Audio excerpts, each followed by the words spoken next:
இன்று தேசிய உழவர் நாள். உலகில் எல்லோரும் மனிதர்கள் செய்கிற தொழிலை செய்கிறார்கள். உழவர்கள் மட்டும்தான் தெய்வத்தின் தொழிலை செய்கிறார்கள். உழுதுண்டு வாழ்வாரை வாழ்வார், மற்றவரெல்லாம் தொழுதுண்டு பின் செல்பவர் என்று தமிழ் மறையில் வள்ளுவ பெருமகனார் கூறுகிறார்.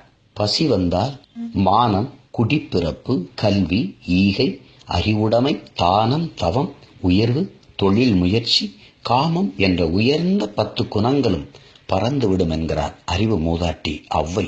தனி ஒரு மனிதனுக்கு உணவில்லை என்றால் ஜகத்தினையே அழித்திடுவோம் என்கிறான் நம் பாட்டன் பாரதி. உழவுக்கும் தொழிலுக்கும் வந்தனை செய்வோம், வீணில் உண்டு கழிப்போரை நிந்தனை செய்வோம் என்கிறான்.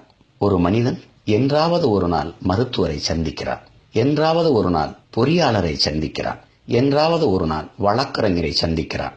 ஆனால் ஒரு நாளைக்கு 3 வேளை உழவரை சந்திக்கிறான். இந்த உலகத்திற்கே உணவளிக்கிற உயர்ந்த தொழிலான வேளாண் தொழிலை செய்கிற உழவர் பெருமக்களை போற்றுகிற நாளாக இந்த நாள் இருக்கிறது.